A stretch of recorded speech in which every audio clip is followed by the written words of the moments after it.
मोदी जी के कट्टर समर्थक सुरजीत भल्ला, वो जानते हैं मोदी जी का विरोध कर रहे हैं, मोदी जी के नीतियों के लिए विरोध किए हैं। वो जानते हैं क्या कुछ बोले हैं? वो बोले हैं सुरजीत भल्ला कि मोदी जी बीजेपी चुनाव जीत रहा है लेकिन देश का इकोनॉमी हार रहा है। सुरजीत भल्ला कारण बताए हैं।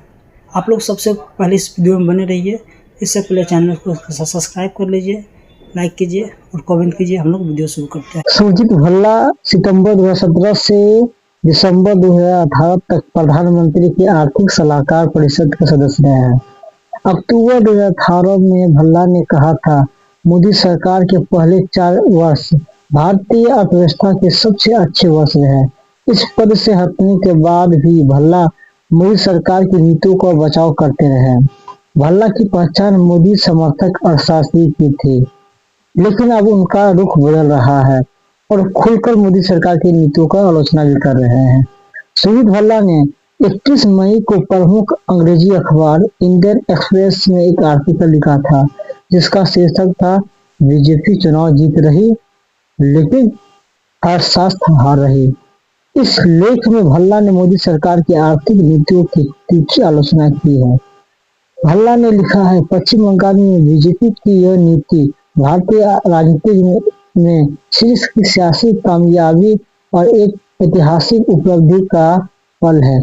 अब बंगाल में पार्टी जिस ऊंचाई पर पहुंच चुकी है, उससे आगे बढ़ने का एकमात्र रास्ता 2029 में नरेंद्र मोदी के लिए और भी बड़े जनादेश का होगा।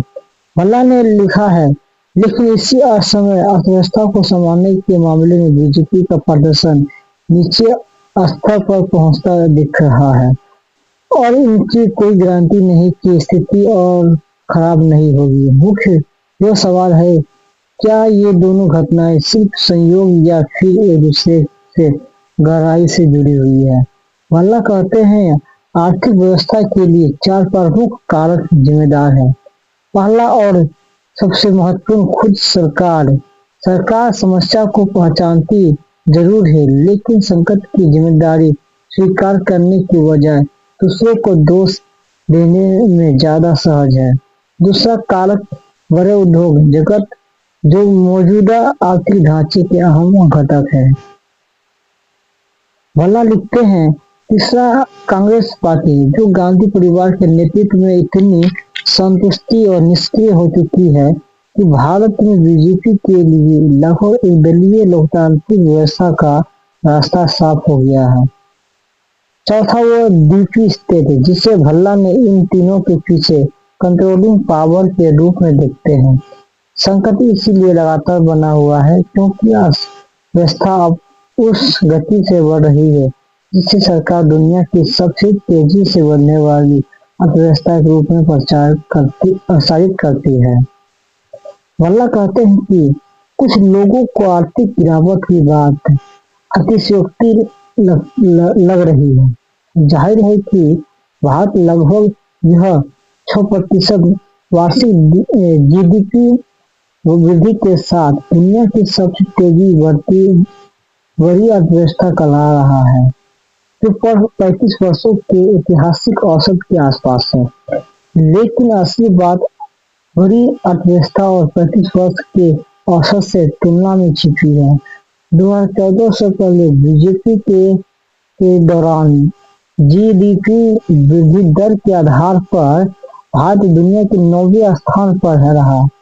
प्रति व्यक्ति जीडीपी वृद्धि के मामले में भारत 8वें स्थान पर और अमेरिका डॉलर की प्रति व्यक्ति आय वृद्धि के आधार पर 16वें स्थान पर रहा।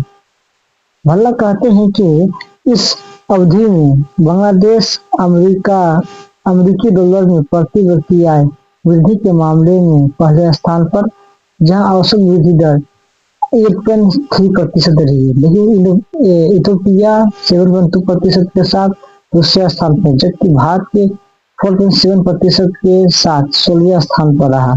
आंकड़ों को किसी भी तरीके से देखें और अब भारत को दुनिया की सबसे तेजी से बड़ी अर्थव्यवस्था कहना छोड़ देने का समय आ गया है। पिछले 1 वर्ष में भारतीय रुपया अमेरिकी डॉलर के मुकाबले लगभग 12% कमजोर हुआ है।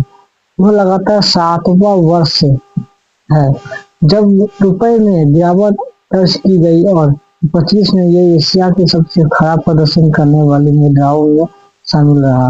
भल्ला कहते हैं कि भारत की अर्थव्यवस्था में कई विरोधाभास है। वो कहते हैं महंगाई नियंत्रण दिखाई देती है, चालू घाटा संभालने योग्य स्तर पर है, आर्थिक वृद्धि बनी हुई है और राजनीतिक स्थिरता असामान्य रूप से मजबूत और संवैधानिक रूप से ऐसी परिस्थितियों में रुपये पर भरोसा मजबूत होना चाहिए था, न इतना अस्थिर और कमजोर। भूटान के वरिष्ठ पत्रकार वहाँ के अंग्रेजी अखबार द भूटानीज के संपादक जो है तेनजिंग लामसांग ने सुरजीत भल्ला के एक लेख पर टिप्पणी करते हुए एक्स पर लिखा है, मैं सुरजीत भल्ला को 2014 के बाद से बीजेपी सरकार के सबसे बौद्धिक और कट्टर समर्थकों में से एक मानता हूँ। इसलिए जब वो व्यक्ति यह कहने लगे कि स्थिति खराब है तो इसका मतलब शायद यह है कि हालात वास्तव में ज़्यादा गंभीर हो चुके हैं। वीडियो पसंद आया होगा तो आप लोग कम से कम वीडियो को शेयर, लाइक और कमेंट कीजिए। फिर आपसे मिलते हैं। धन्यवाद।